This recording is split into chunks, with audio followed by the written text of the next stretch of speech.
Well, Chris, welcome. We're glad that you could make it to join us tonight. Thank you. Thanks, Jim. It was a long day at work, but I'm here. All right, let's see. Tonight, of course, is my build for December 21st, 2022. Happy holidays to everyone. And as usual, the my build is featuring you, whatever you've submitted. It looks like we have 9 submissions tonight. So we'll go through those. I'm your host, Chris Course, and first we'll go to Greg Cassidy. How you doing there, Greg? I'm here.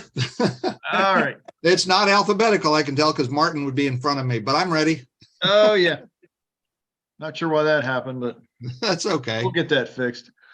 Okay, so what you have here is an O-scale depot that was put out by Sidetrack Laser, and it's kind of an old kit. And it was originally supposed to be a Western type of depot. The signage that comes with it has some Western Pacific and stuff on it. But I was building this for a friend of mine who has an EBT layout. So we did a little bit of converting to make it similar to EBT type depots. And this was going to be in a location he has called Spring Run.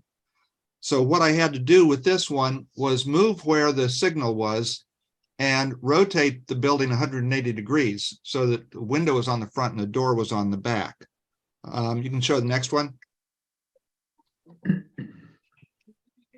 Other than that, there wasn't much difference other than doing a little bit of interior work, which I didn't take any pictures of.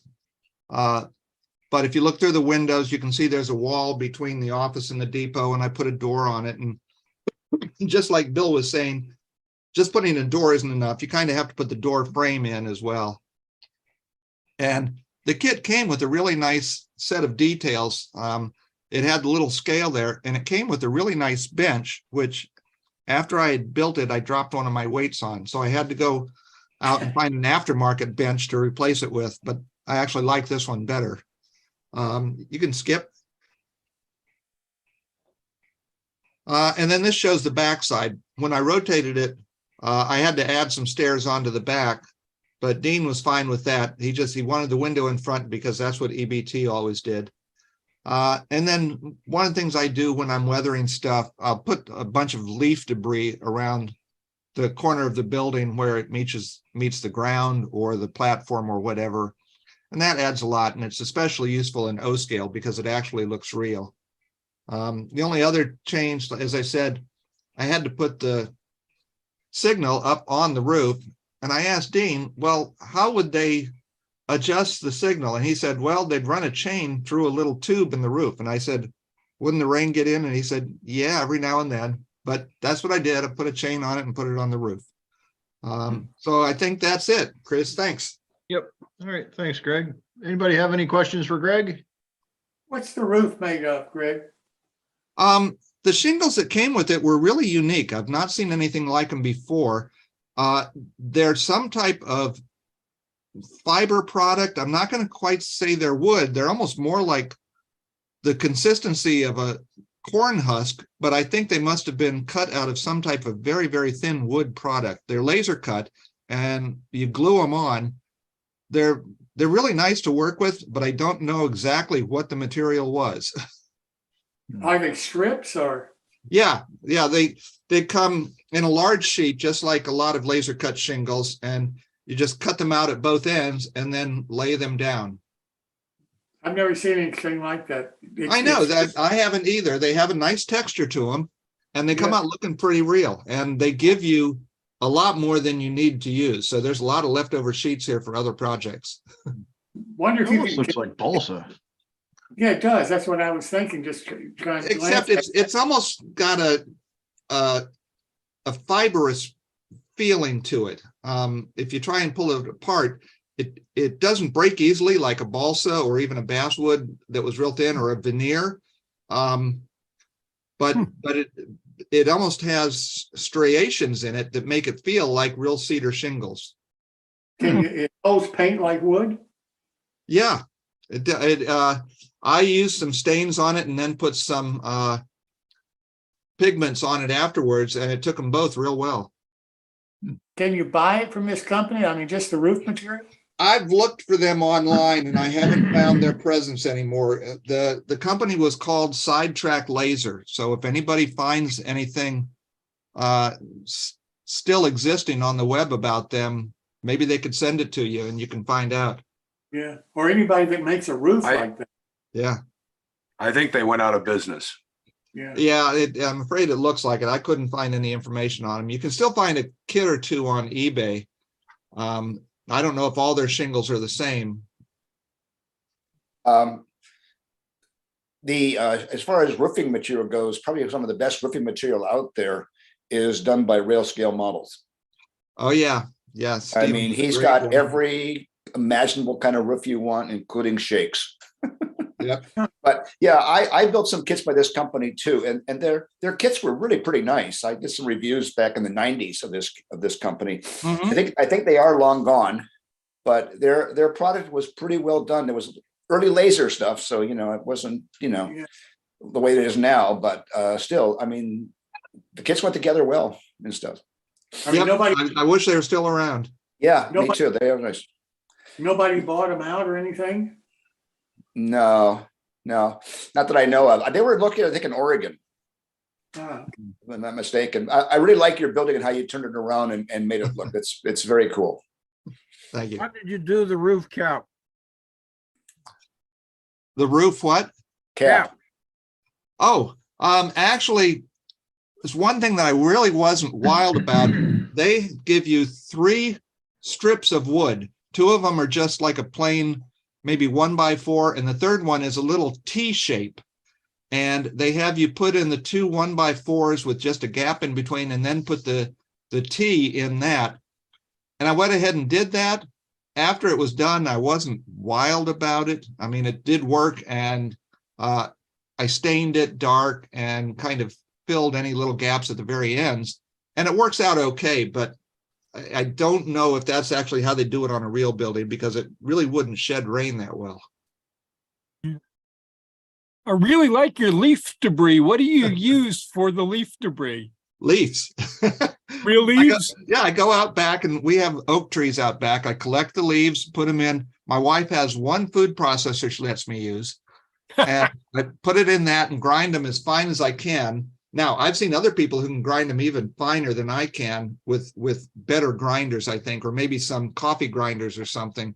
Mine they work great for O scale. When I use them on HO, they seem just slightly out of scale.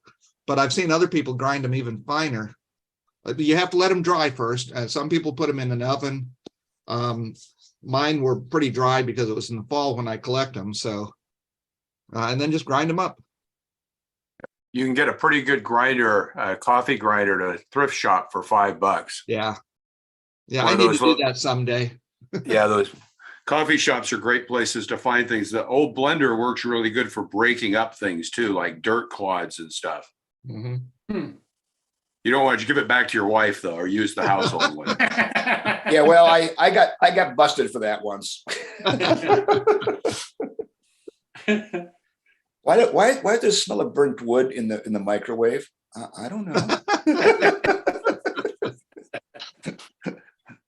Yeah. Anyway, The things you never admit to. that's right. That's right.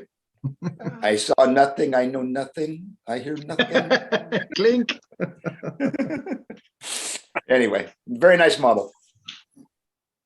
All righty. Any more questions for Greg?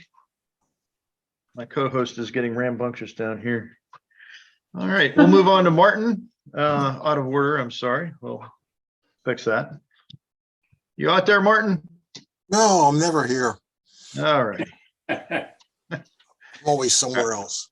Yep. Looks like you've got 3 slides tonight. A whole 3? Yep.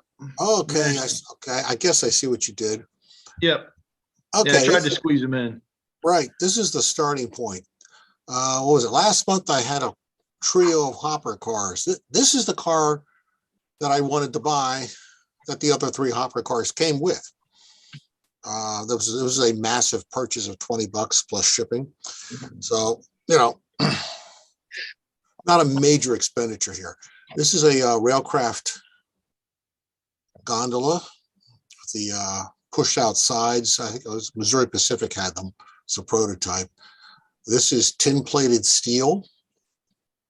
It has holes in the bottom. It has bolts holding the trucks onto it. There's actually, you can't see it. You can just barely see it. The one truck actually has a 080 holding the truck together. The bottom, if you can see, there's pieces of wood. At the end of it, someone actually cut the ends and folded the ends up for the couplers. All fun stuff. And you take the trucks off and there's no bolsters there because they've been hammered apart or broken out or whatever. Like I said, this is tin plated steel, but and oddly enough, this is one of the unusual Railcraft cars because some of them actually had brass sides. And this is one that had brass sides. The rest of it's tin plated steel, but the sides are brass. I have a second one of these. The whole thing is 100% tin plated steel. Doesn't really matter. You can still solder to it. So you can see everything's missing. And what this took was a day or two out in the garage, a gallon of lacquer thinner, some wire wheels, some wire brushes, colorful language, steel wool,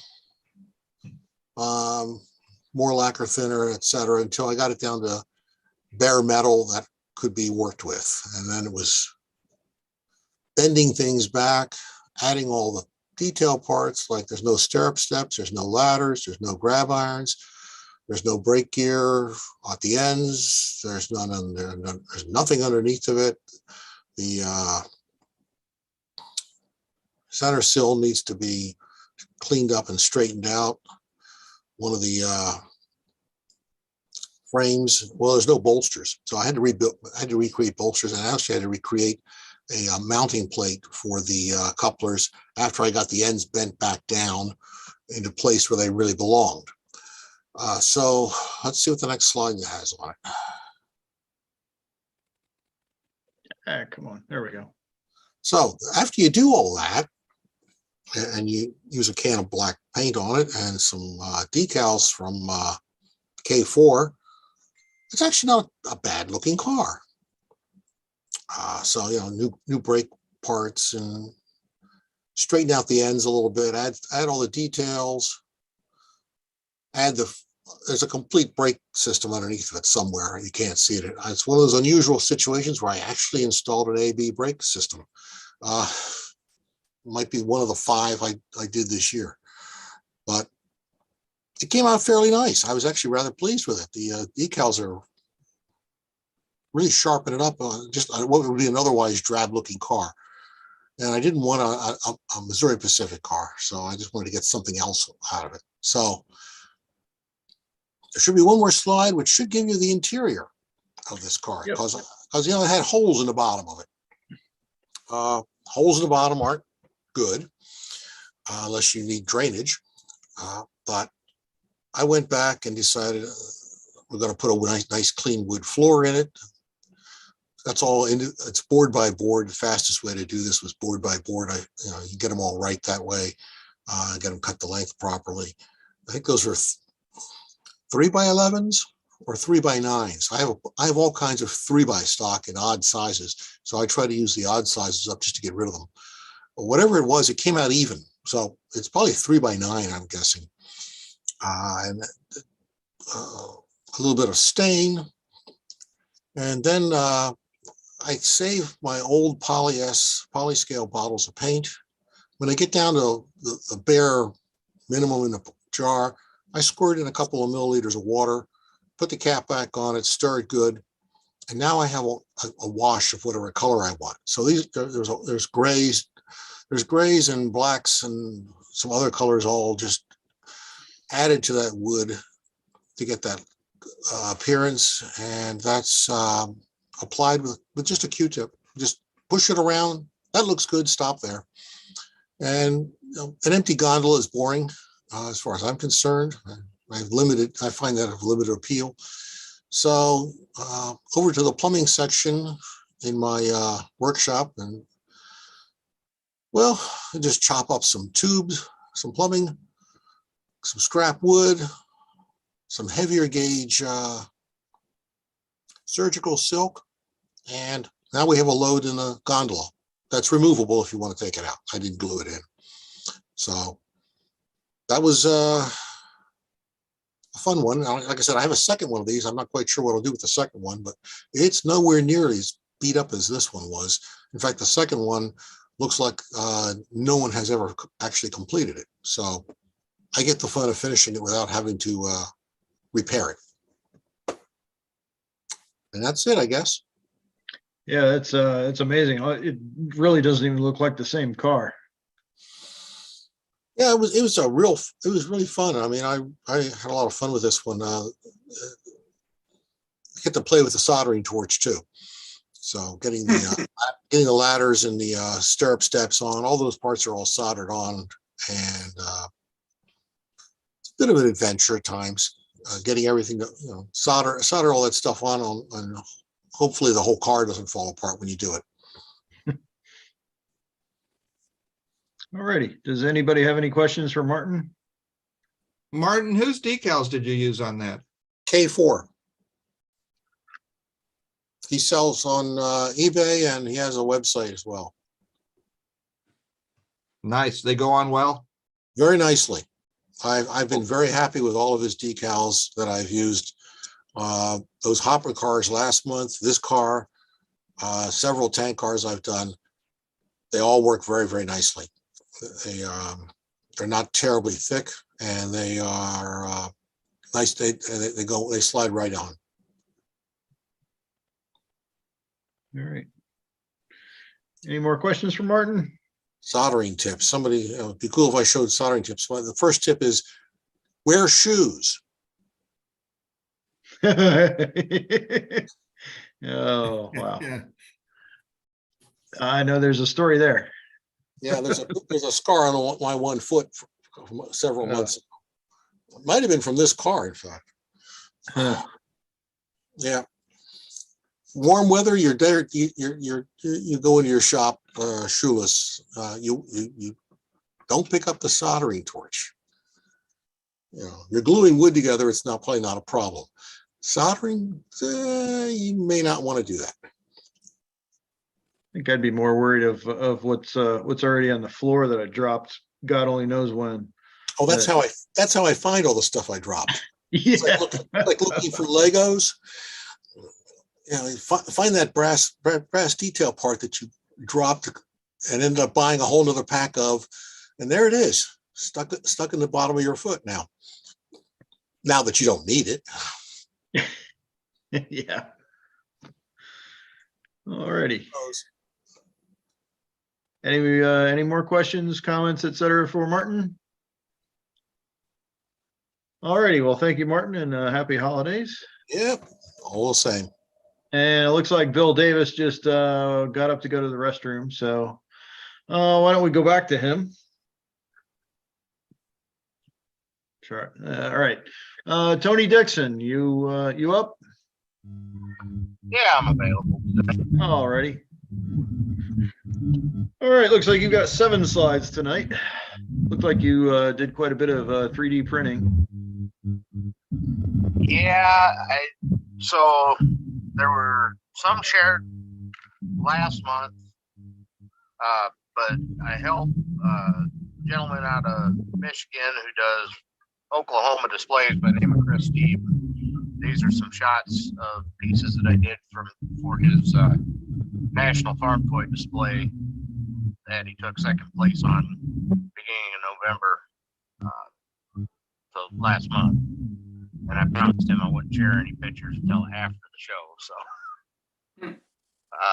the overhead structure, this is all S scale, but the overhead structure in that picture for loading semi trailers out are actually 2 Walthers HO scale hopper bottom bins with S scale ladders, safety cages, and details added to them. Put on a scratch built structure. The grain tower next to it is 3D printed that I drew up and 3D printed for him. The catwalks across the tops of the bins and the two-leg towers between the bins are all 3D printed in those two pictures. You can go ahead and go to the next slide.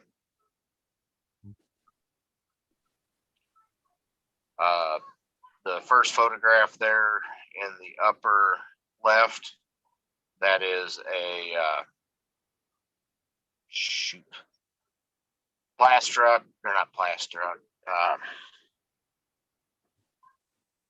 Pike stuff, or whatever, one of the Kit Basher series HO scale engine shed kits with some additional wall sections and a 3D printed grain leg done up as a flat building for S scale.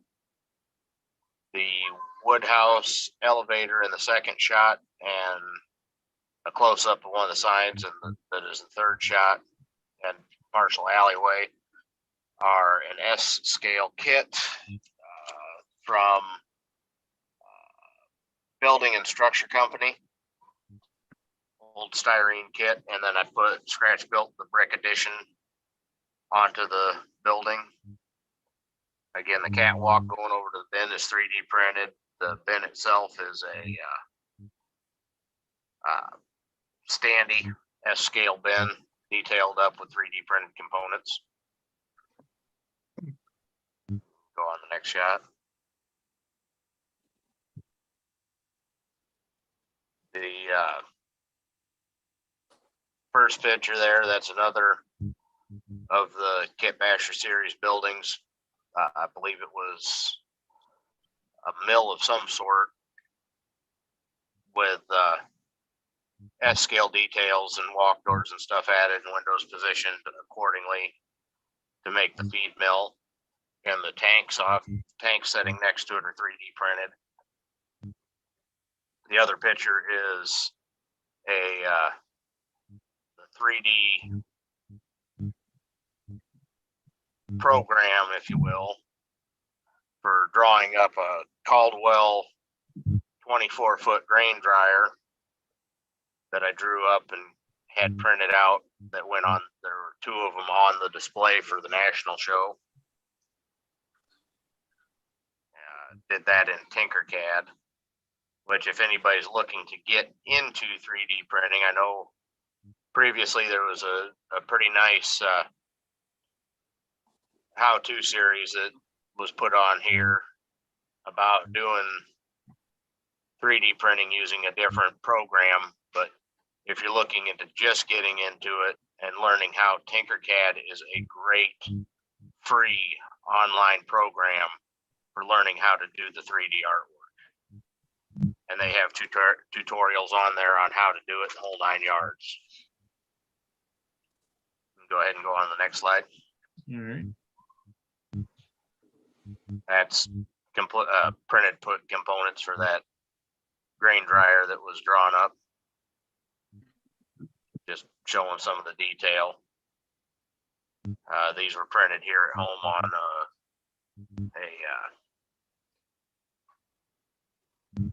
Anycubic mono 4K, which isn't a very big printer, but it prints extremely fine detail. It's kind of hard to tell, but the panels on the picture in the white are actually perforated. After you paint it, they're nice perforated panels, and they're only about 1.5 millimeters thick.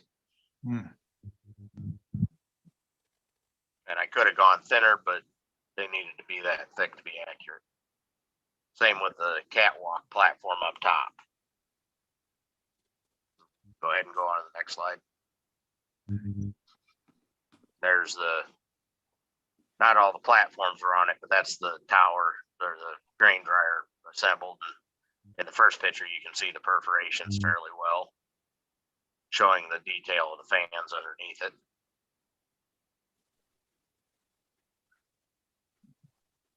Go ahead on. Yeah, it looks like that's the last slide. That's the last one. Yep. So yeah, it's just all stuff from Chris's Nationals display that I promised I wasn't going to be sharing with anybody. Not until after the competition anyway.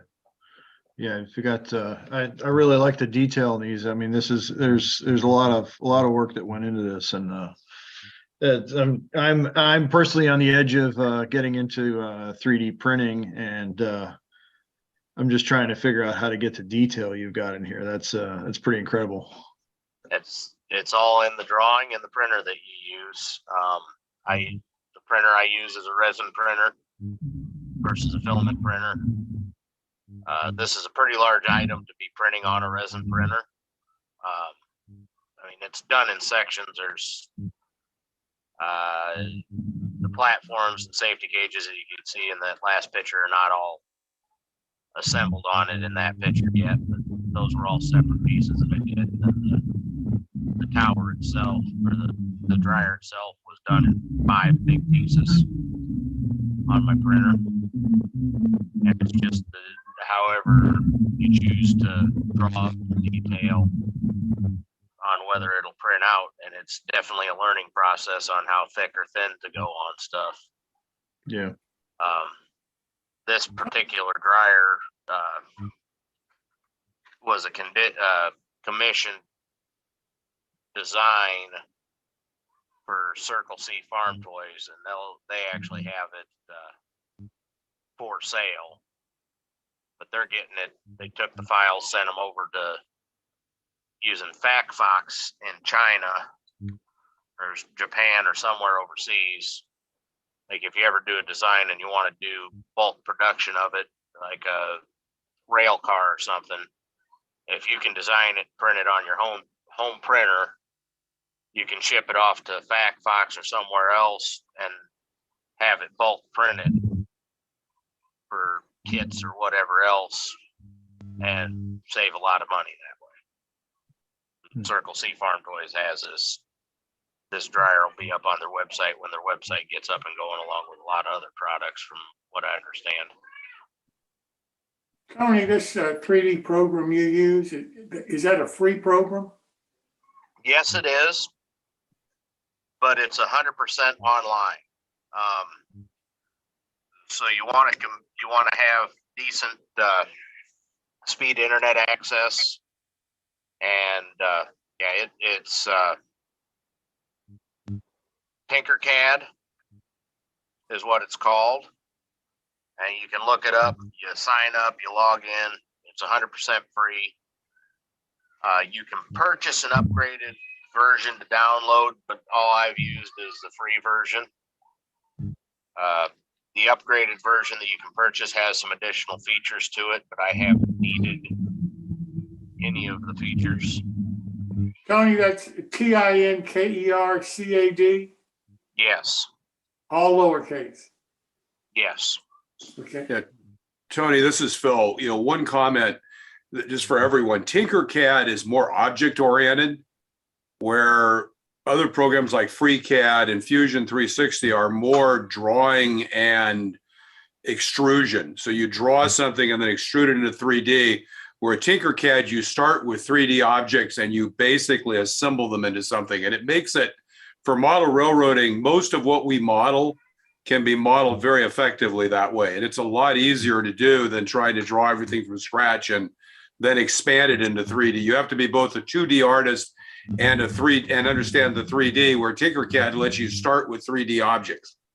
So I think it's a much easier program to use for most of what model railroaders do. Yeah, I think a lot of that depends on the individual and what their, basically how their mind works.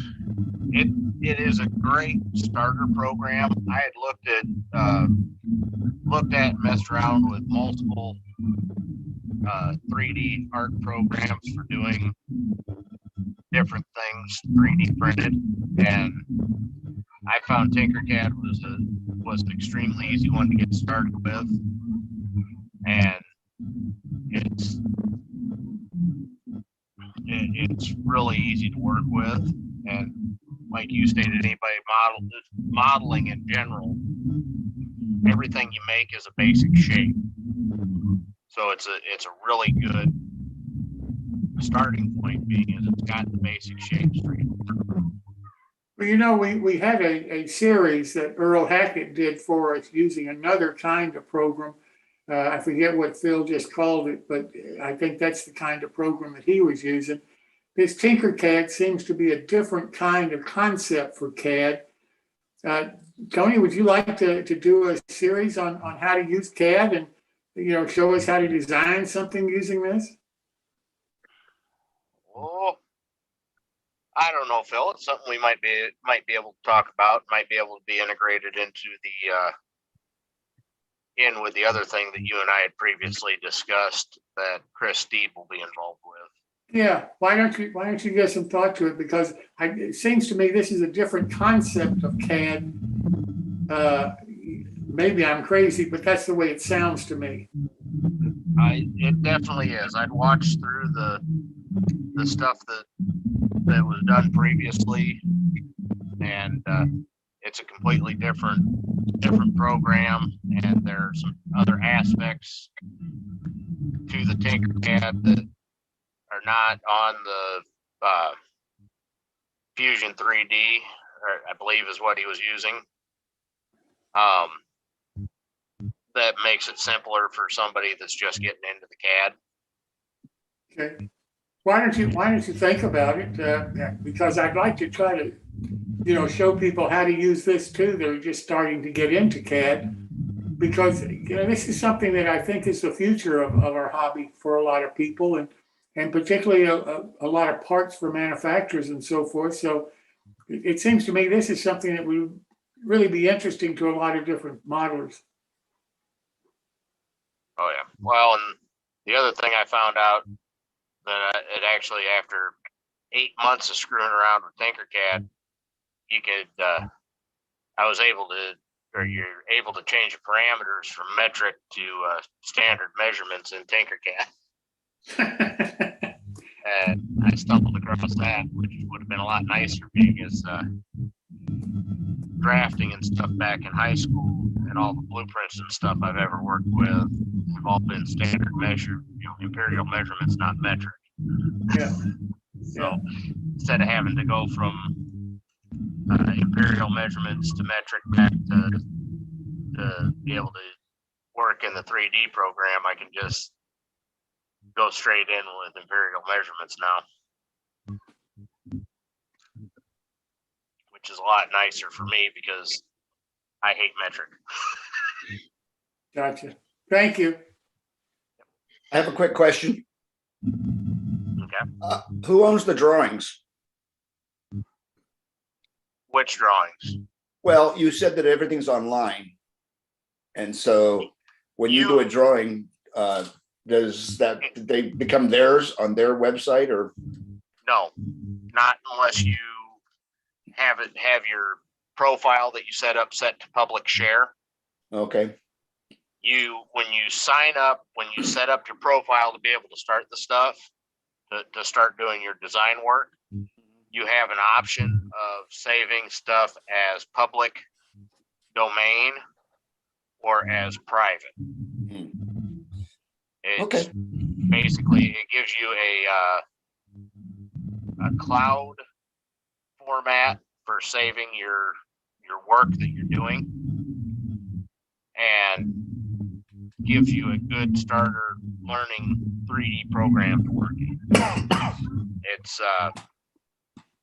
like I was talking with the ag and industrial teacher from our local high school, which he's the one that turned me on to Tinkercad.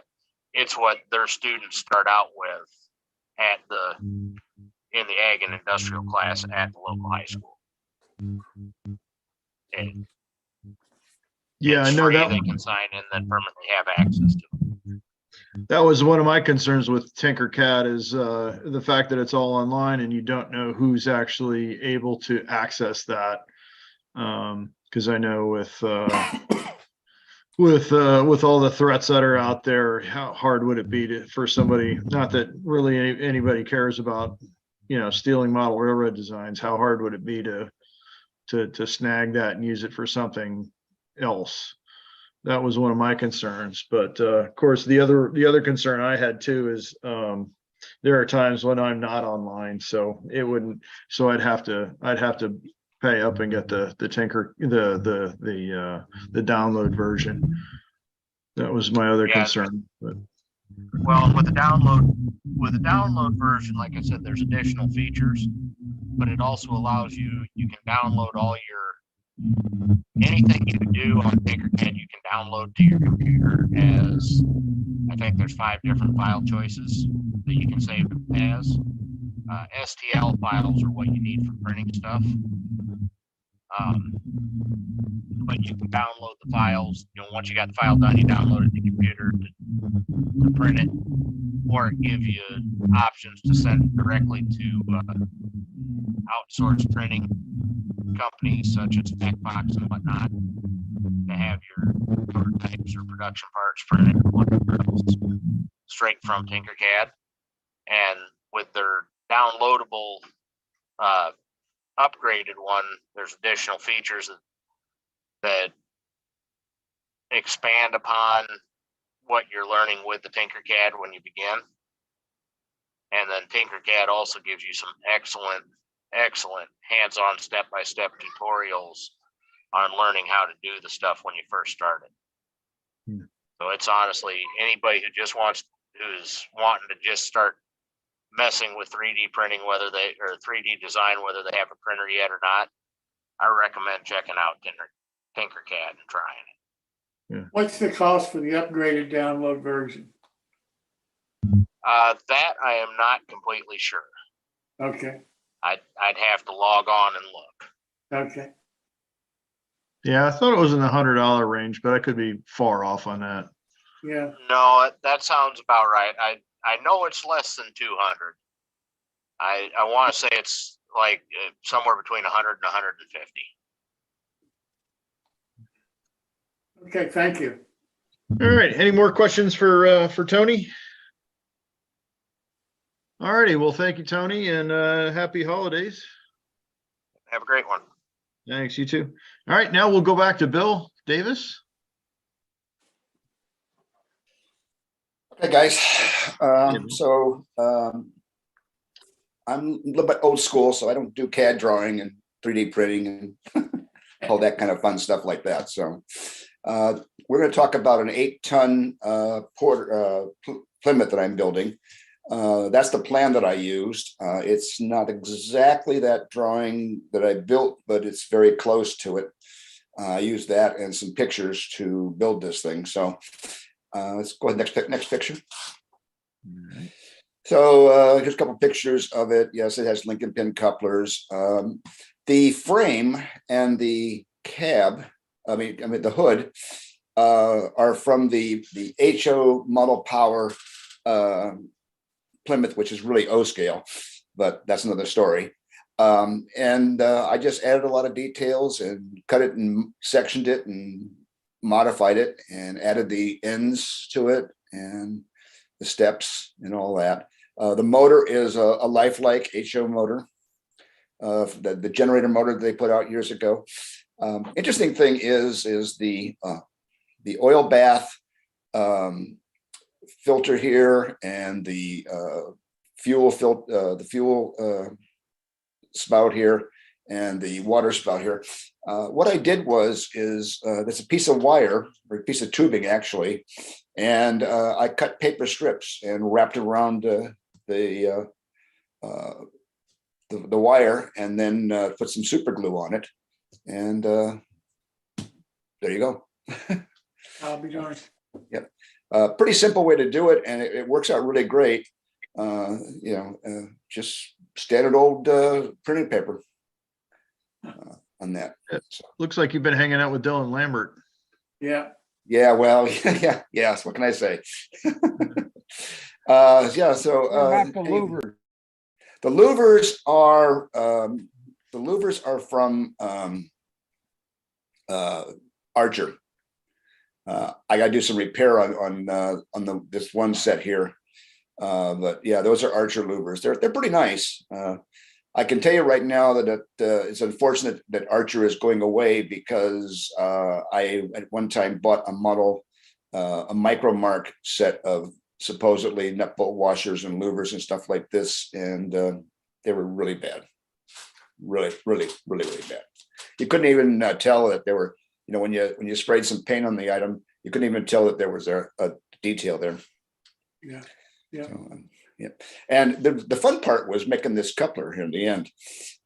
What I did is I stacked styrene strips here. They were all 040 by 188. 040 by 188. And I stacked them, and then I of course left the space in the middle there for the coupler in there. And then I filed one section, one side of it to get the curve, then took the one on the other side there and put it the opposite of this one and filed it to match this one, and then turned them both over and filed the other on the other side there, and was able to make it all be uniform. Not easy to do, but it worked out. Next slide. Alrighty.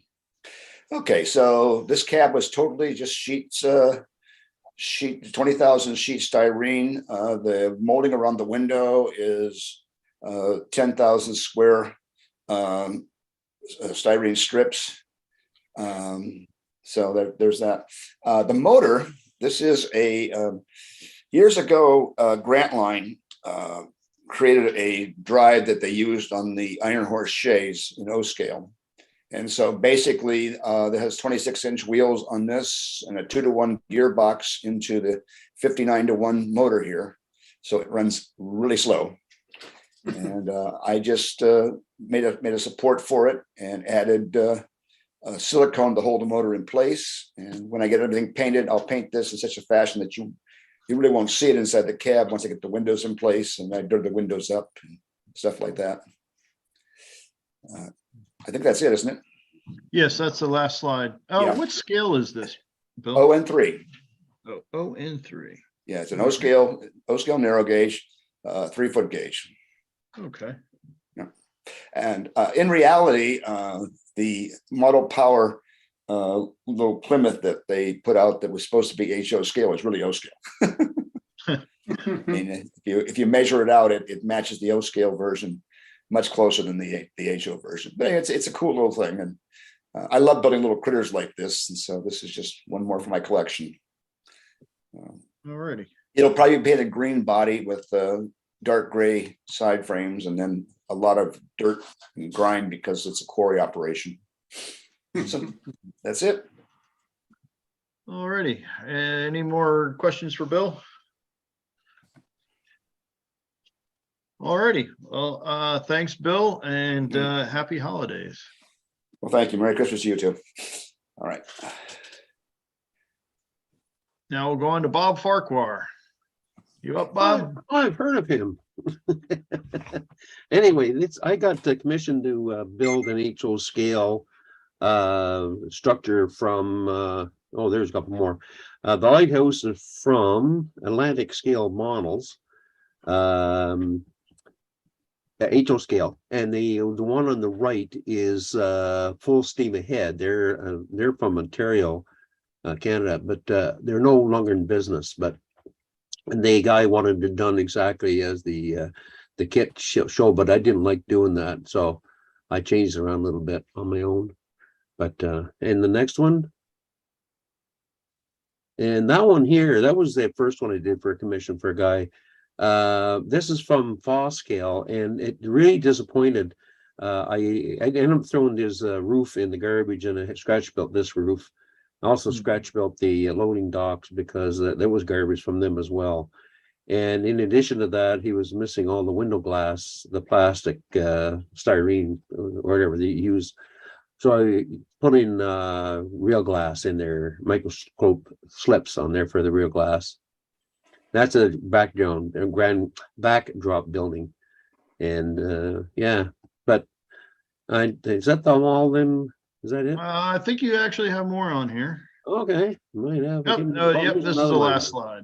Yeah, that was another one I had. The guy wanted the that's his Banta models, this one here. I just changed the roof around and did something different. I never build things as they say from the kit. So anyway, that's it. That's all HO scale as well. Cool. Alrighty. Any questions for Bob? Good.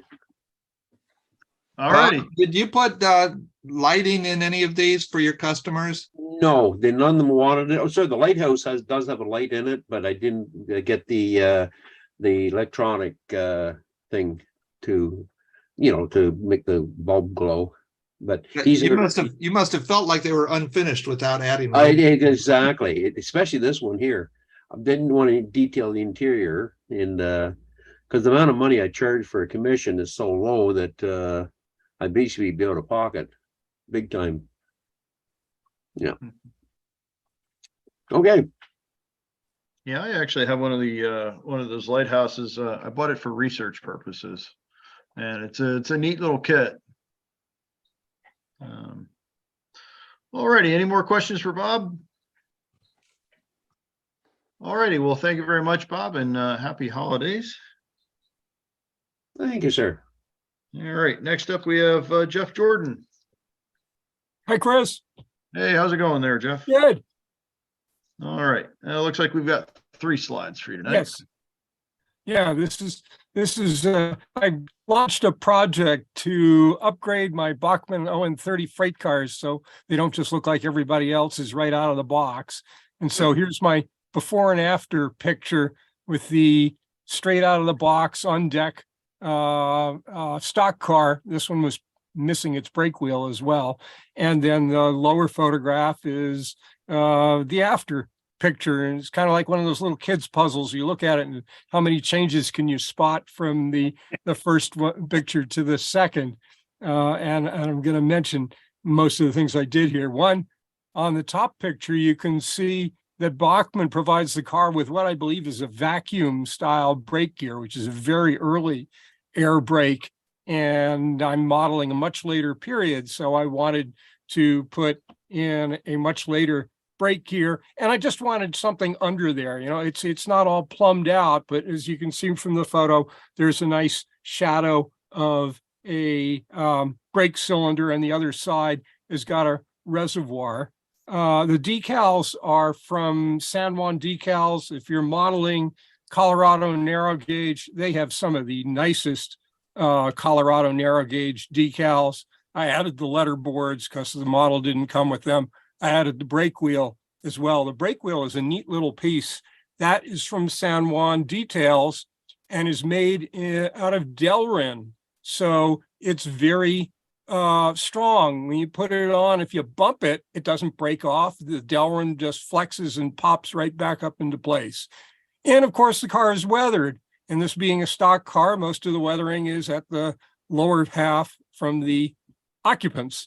The weathering is done with Bragdon weathering powders, which I really like because they're very controllable, very reversible if you don't like what you got. And so you can see the sides are weathered, though I think I'm going to go back and hit the lettering with a little bit more, but it gave me a nice gradient of really dirty at the bottom and just a little dusty on the top. Notice that the roof has been dusted as well as the sides. Next slide, please. Yeah, here's some details. So this is the story of the brake gear. The top photo shows the underside of the Bachmann car after I've just clipped off the vacuum brake cylinder with just clippers and saved the Bachmann brake gear. It's got a little lever and a rod there, which is able to reuse. And then a little strip of styrene to provide a mounting point. And the brake gear is also from San Juan. And that is what I believe is called a split K system. So it's not an AB system because the valve is actually right on the reservoir, the lower piece, and then the upper piece is the cylinder. And I drilled out the cylinder so it slipped right on to the Bachmann brake rod, glued them in place, hit them with a little flat black paint, and then down below you can see the finished product. Gives you that brake plumbing underneath without all the rods and plumbing and so forth, which really pretty hard to see anyhow. And then over there is a nice shot of the brake wheel. It's a really, really nice piece. Look how well that wheel is cast. And it comes as one piece. The wheel and the shaft are a single piece, all Delrin, slips right in place, indestructible. I really like it if you're putting vertical brake staffs on your cars. Next slide, please. Oh, that's something pretty interesting to note too. I mean, if the brake wheel is one piece, how many hours have we spent trying to glue that stupid wheel onto a shaft? Yep, and it all comes as one Delrin piece.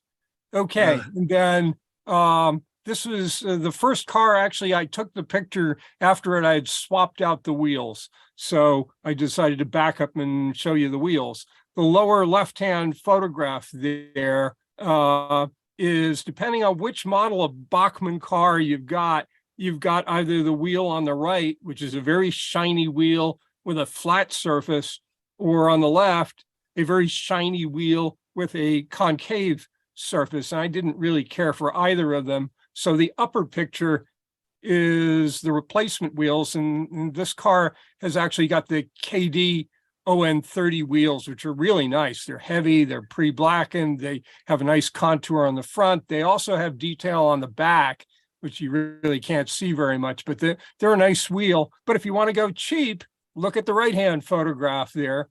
And those are the left-hand, the Bachmann wheels that were under the left-hand car, just hit with a shot of flat black spray paint and put it back in place. And at least they're darkened rather than shiny. And I kept my wheel treads clean so that we don't deposit the black paint on the tracks. But that's my Bachmann freight car upgrade. I started with the stock cars, and I'm moving on now, doing pretty much the same thing, except not quite as dirty on the box cars. Very cool. I think that's saying Who one made the brake. brake wheel? The brake wheel and the brake gear are both from a company called San Juan Details. They are the guys who acquired the Grant line of castings, and they are bringing almost all of the old Grant line castings back online. Though there's an awful lot of work to do and an awful lot of molds to work through, they've got a great online catalog of detail parts. And that's where I found the split K brake system. Comes in a package of 3 for just a couple of bucks, and you add brake gear to 3 cars. And similarly, those brake wheels come in a package of 3 for $3, and so you can add brake wheels to 3 cars. And they do San Juan decals, is the same guys as well, and their decals are terrific. You can see in the photo at the top there, the U.S. Safety Appliances Standard. That's a decal, and it's on that surface just as tight as can be. Notice tiny lettering, how finely it shows. I really, really like their decals. They're very thin film, so you have to, be careful because you can destroy a thin film decal. But once you get the hang of installing them and getting them to snuggle down with some decal setting solution, they look like they're painted on.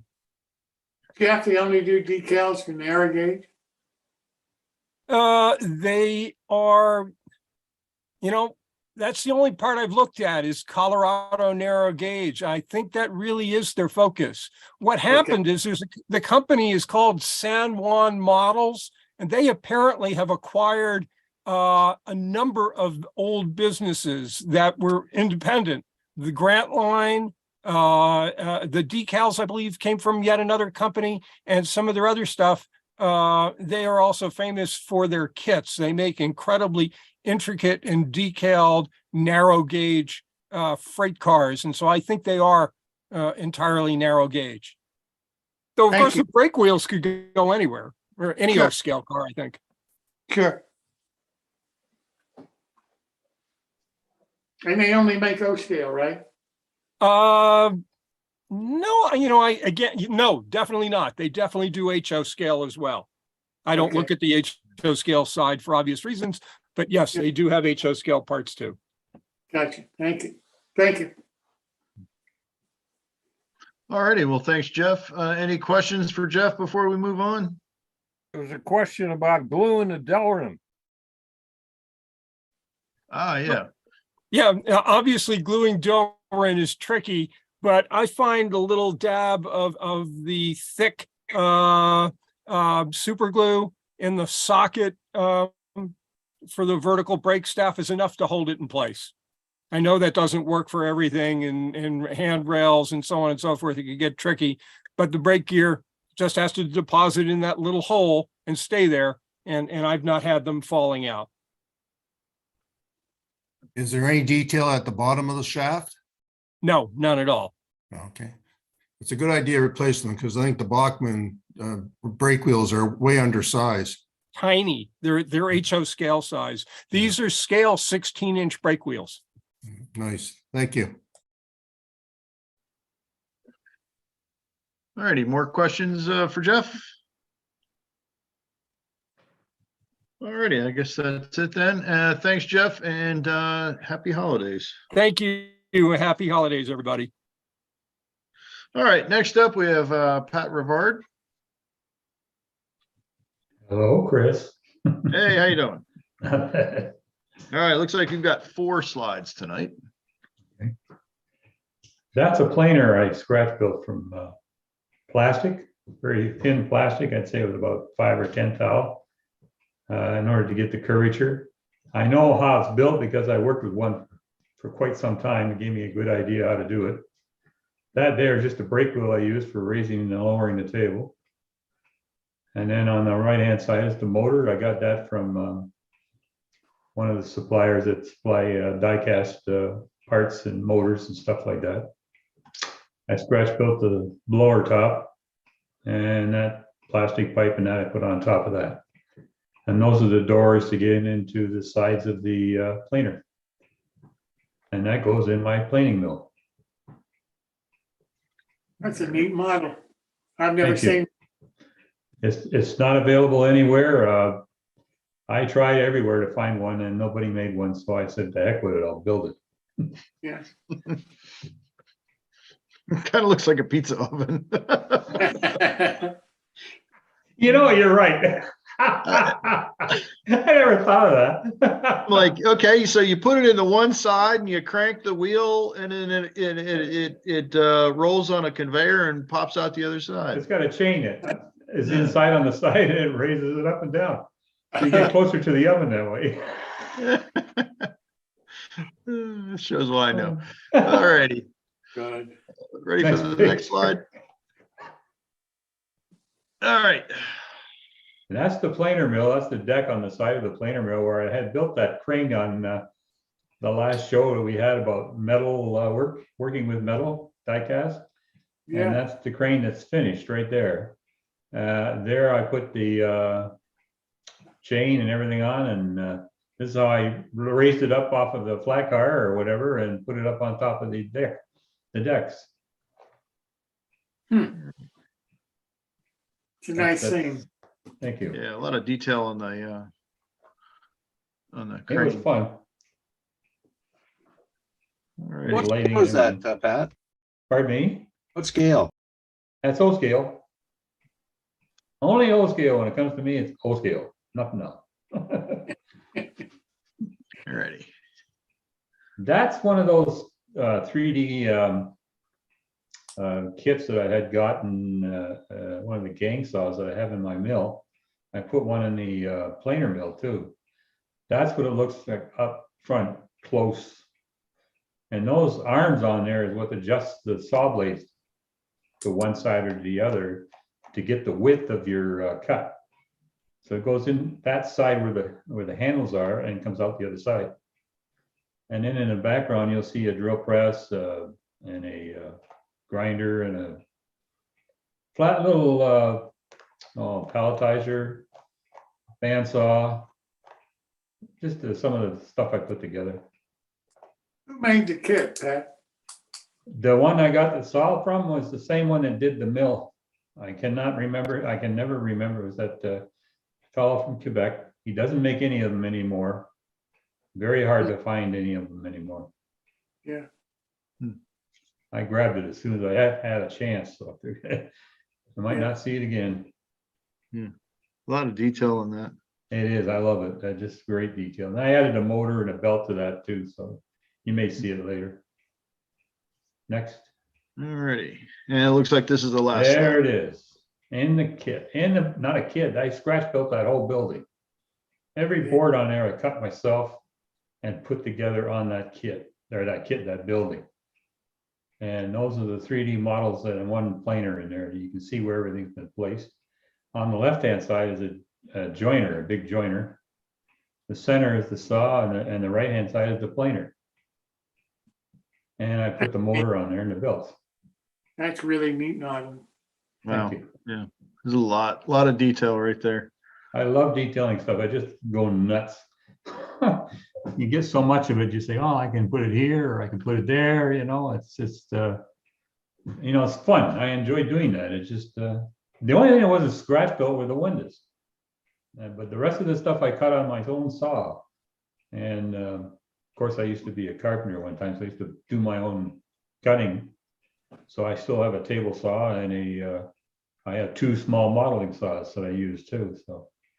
And then you'll see lights there too. I put all lighting in there, 3D, or not 3D, but LED.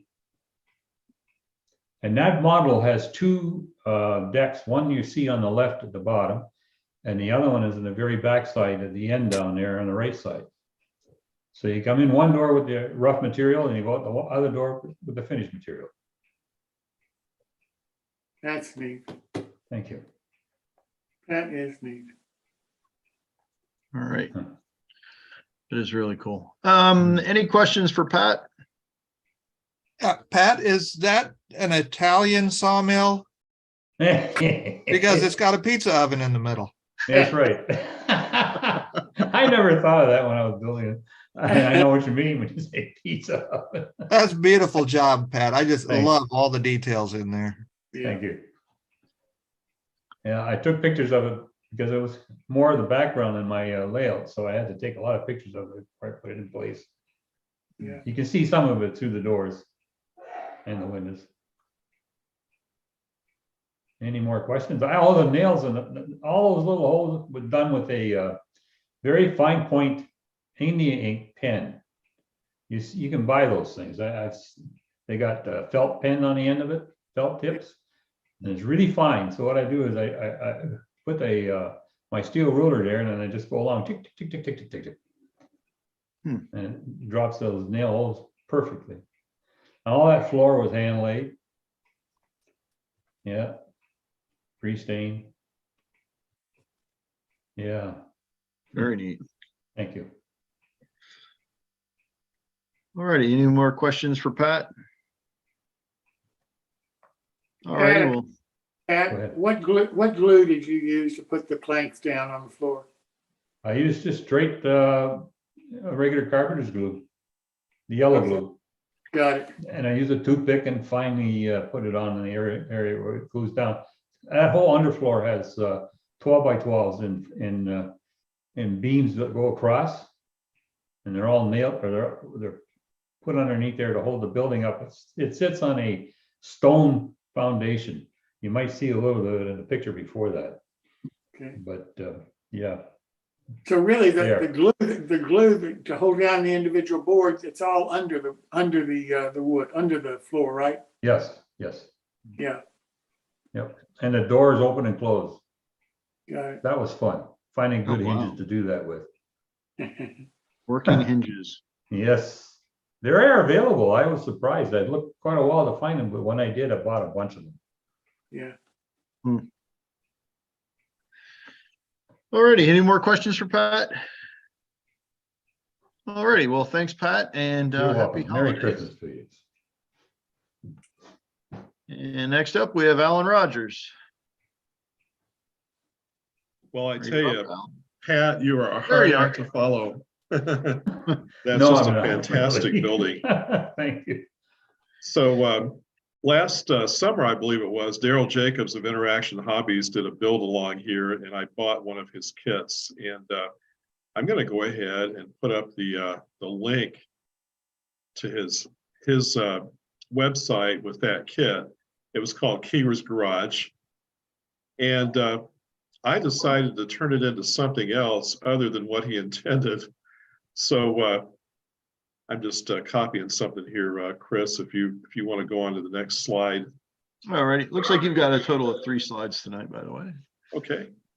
So I turned his Keeler's Garage into Daryl's Trains. And I'm going to go ahead and put another link up here too to Evans Designs. We'll talk about that in a minute. But you can see on the right hand, we've got a Christmas tree in the window there. And I made some little Lionel boxes around the Christmas tree. And then I made an American Flyer display over on the right-hand window inside. The Christmas tree is interchangeable with a non-Christmas display of Lionel stuff. So to make the tree, I just got a regular old tree from Hobby Lobby or Michael's, and I wrapped it with an LED string that's available from Evans Designs, and that link is up in the chat. And that's a little bit pricey. It's about $20 for that LED string, and I got the 3-volt version because that's the voltage of lighting I'm running in there.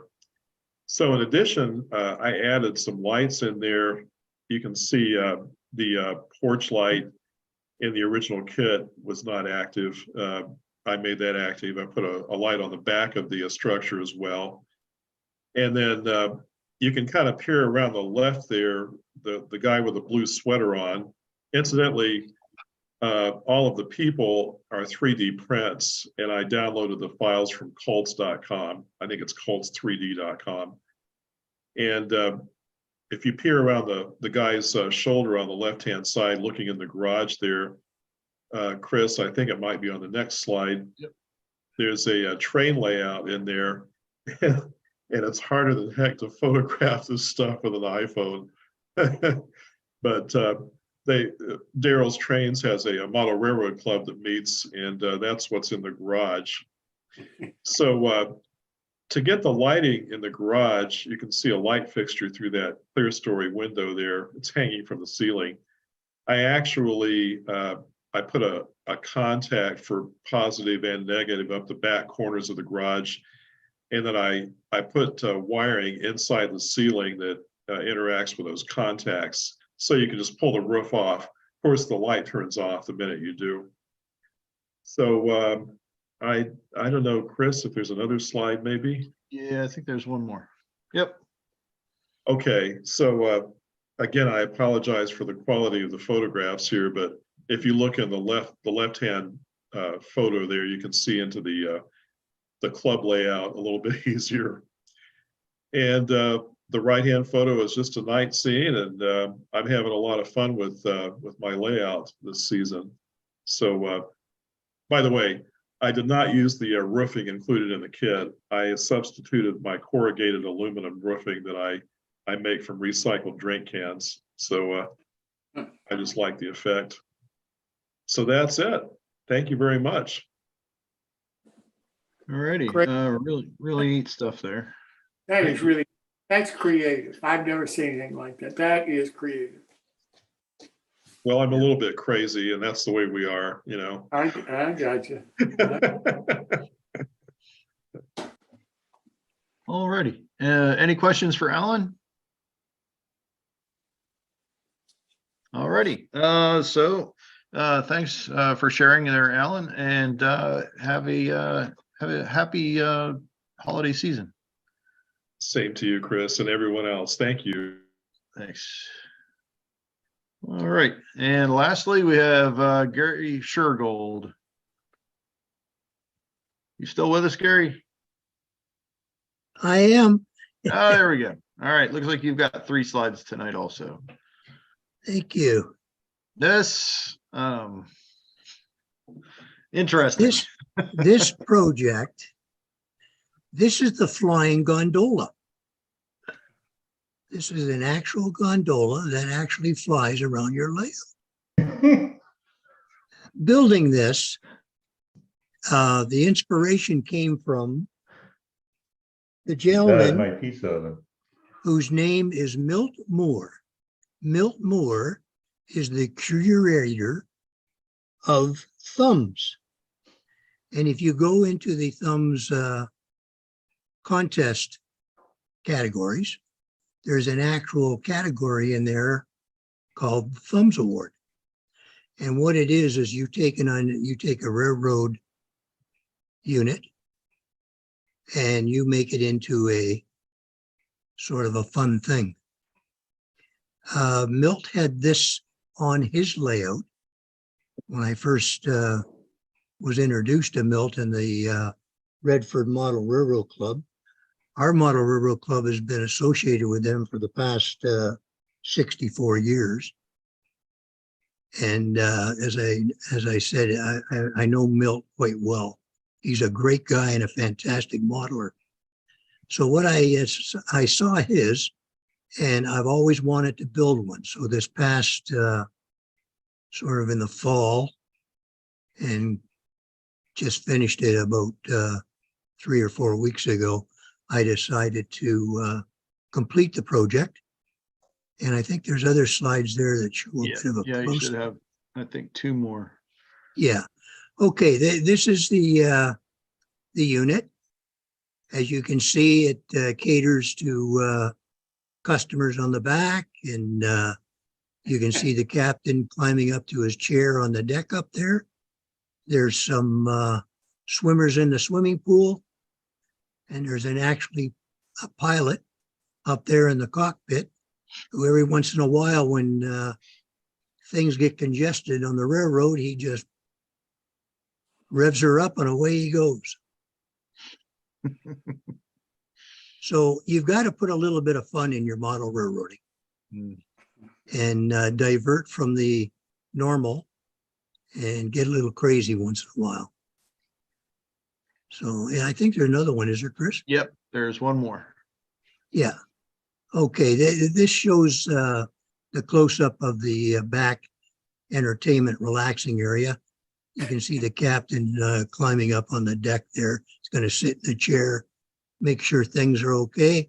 And the people in the pool are having a bit of fun. Someone just went off the diving board into the water. And there's a couple of ladies there, one floating and one having a bit of a conversation with each other. It was a fun project. As I say, you have to divert every once in a while and make model railroading fun. Absolutely. That's great. That's great. PFG stand for. The Flying Gondola. Flying Gondola, I got it. Yeah. Oh, God. I actually have pictures of this flying outside too. But Gary, I guess you have to be careful about going through tunnels, right? No, you can't. This will not go through a tunnel. This is why it flies. It's great for traveling because when the railroad gets congested, this guy just fires up his jets and away he goes.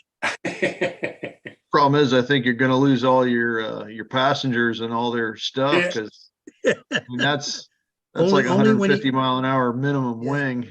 Yeah, I want to know how he lands it. very carefully. carefully. Yeah. Actually, Greg wasn't giving out some of our country secrets, but this is one of our troop carriers we use. And when they get there, they're clean and they're fresh. The big challenge is the runway can only be used once. Oh, God. That's Merry the Canadian Christmas, Army. They don't everybody. give out return tickets. All right, Gary. Next, I want to see your UFO, Gary. Yeah. Actually have a friend that has a railroad up in Wyoming, Ontario, and he has the actual UFO on his railroad. Yeah, there's a guy, I think he posted on Railroad Line forums, and it was a UFO dealership, and it is the coolest thing.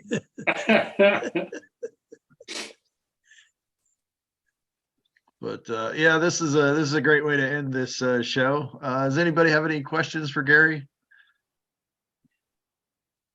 All right. So anyway, thank you, Gary, and happy holidays. Same to you, Chris, and thank you very much. Sure thing. All right. And the last one. Let's see. The next My Build is January 18th, featuring you. If you have photos to contribute, please send them to me at railrunner130@hotmail.com, and we'll make sure to get your slides in there. And if you haven't sent us slides before, then please include a photo of yourself for your title card. So I want to thank everybody and have a Merry Christmas, and I guess we'll see everybody for the new year.